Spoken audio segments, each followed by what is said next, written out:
हमारे यहाँ बच्चा पैदा होता है, बचपन काल से उसको ईश्वर की ओर बढ़ाया जाता है, वेद मंत्र पढ़े जाते हैं, अहिंसा के बारे में ले जाया जाता है, तमाम चीजें बताई जाती हैं। लेकिन आपके यहाँ तो बचपन से बच्चे को सामने रख करके वध किया जाता है पशुओं का, तो आप कैसे अपेक्षा करते हैं कि सहिष्णु होगा वो?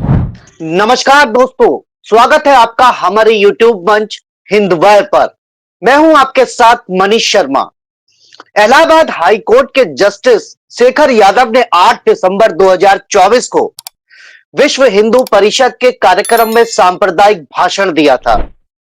शेखर यादव ने तब कहा था, देश मेजोरिटी के हिसाब से चलेगा। तब इस बयान के लिए सीजेआई संजीव खन्ना की अध्यक्षता वाली सुप्रीम कोर्ट कॉलेजियम ने उन्हें तलब किया था।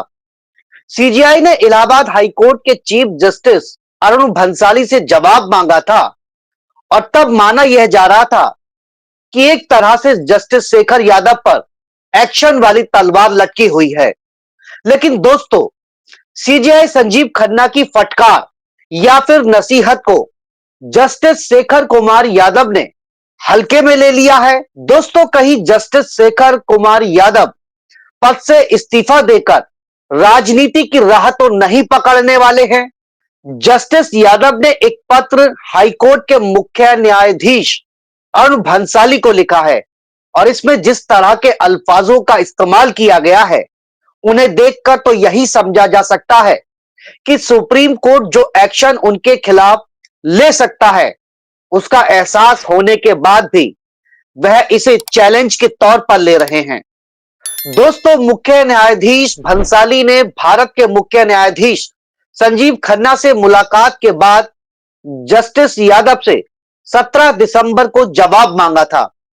इंडियन एक्सप्रेस ने अपनी एक रिपोर्ट में बताया है कि यादव से जवाब मांगने वाले पत्र में उनके भाषण के खिलाफ एक लॉ स्टूडेंट और एक पूर्व आईपीएस अधिकारी द्वारा दर्ज कराई गई शिकायत का भी जिक्र किया गया है। इसमें गौ रक्षा से जुड़े अपने एक आदेश और कार्यकर्ताओं द्वारा उठाए गए सवालों का भी जिक्र किया गया है। जिस आईपीएस अधिकारी की शिकायतों का जिक्र किया है, उस आईपीएस अधिकारी को सरकार द्वारा वीआरएस दिया गया था। उन्होंने जस्टिस शेखर यादव के भाषण के खिलाफ शिकायत दर्ज कराई थी। अब जस्टिस शेखर यादव ने अपने जवाब में मुख्य न्यायाधीश को पत्र लिखकर कहा है कि वह अपनी टिप्पणी पर कायम है, जो उनके अनुसार न्यायिक आचरण के किसी सिद्धांत का उल्लंघन नहीं करती है। उनका भाषण संविधान में निहित मूल्यों के अनुरूप सामाजिक मुद्दों पर विचारों की अभिव्यक्ति थी। उनके भाषण को निहित स्वार्थ वाले लोग तोड़ मरोड़ कर पेश कर रहे हैं। क्या बात कर रहे हैं शेखर यादव? खुद कहते हैं कि जो कट मुल्ला है, शब्द गलत हैं लेकिन मुझे कहने से गुरेज नहीं है। लेकिन अपने 8 दिसंबर को दिए गए बयान में वह आगे कहते हैं, मुझे कहने में कोई संकोच नहीं है कि अब यह देश मेजोरिटी के हिसाब से चलेगा। अब जस्टिस यादव खुद ही जज होकर कट मुल्ला और मेजोरिटी की बात कर रहे हैं और फिर कहते हैं कि उन्होंने कुछ गलत नहीं कहा। अब इसे सीधे सीधे सीजेआई संजीव खन्ना को चुनौती मान लिया जाए। लोग तो अब यह भी कहने लगे हैं कि शेखर यादव को आशीर्वाद मिला हुआ है। अब यह आशीर्वाद किसका है? इस पर पूर्व सीजेआई चंद्रचूड़ ने अपने रिटायरमेंट के बाद शेखर यादव को किसका आशीर्वाद मिला हुआ है, इस ओर इशारा भी किया था। पूर्व जस्टिस डीवाई चंद्रचूड़ ने कहा था कि वो शुरू से जस्टिस शेखर यादव को इलाहाबाद हाईकोर्ट का जज नियुक्त करने के विरोध में थे। नियुक्ति नेपोटिज्म यानी कि भाई भतीजावाद और रिश्तेदारी के आधार पर नहीं होनी चाहिए। मैंने इसके लिए तत्कालीन सीजेआई जस्टिस रंजन गोगोई को पत्र भी लिखा था। इसमें शेखर यादव के साथ कई अन्य नाम का भी विरोध किया था।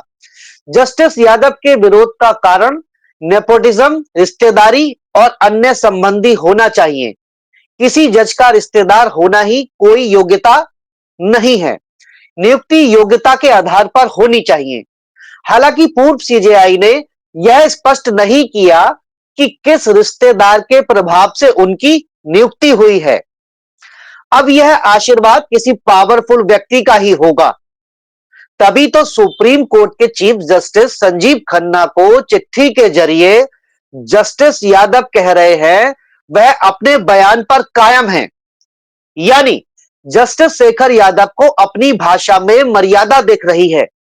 शेखर यादव ने आगे अपनी चिट्ठी में लिखा है, न्यायपालिका के सदस्य सार्वजनिक रूप से अपना बचाव नहीं कर सकते, इसलिए न्यायिक बिरादरी के वरिष्ठ लोगों को उनकी रक्षा करनी चाहिए।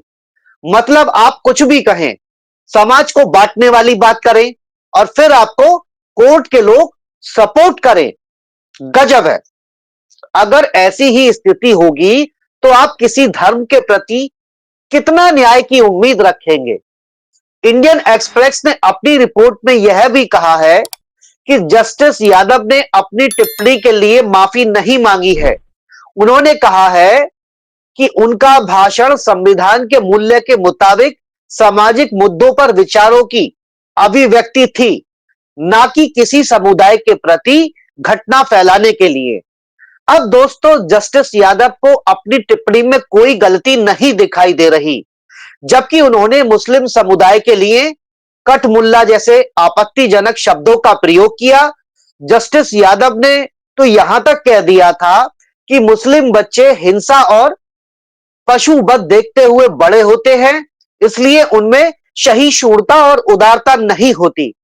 दोस्तों, जस्टिस यादव पर जिनका भी आशीर्वाद है, शायद इसलिए उन्हें अपने इस बयान में कुछ गलत नहीं दिखाई दे रहा होगा और उन्होंने सीजेआई संजीव खन्ना को भी चुनौती दे डाली है।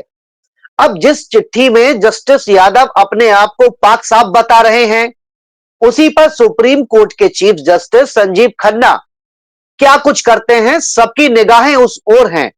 दोस्तों, यह वीडियो हमारा आपको कैसा लगा, इस पर आप हमें अपनी राय कमेंट्स बॉक्स में दे सकते हैं और वीडियो को लाइक और शेयर करना ना भूलें और चैनल को सब्सक्राइब, ताकि सच्ची और सटीक खबरें आप तक पहुंचती रहें। नमस्कार।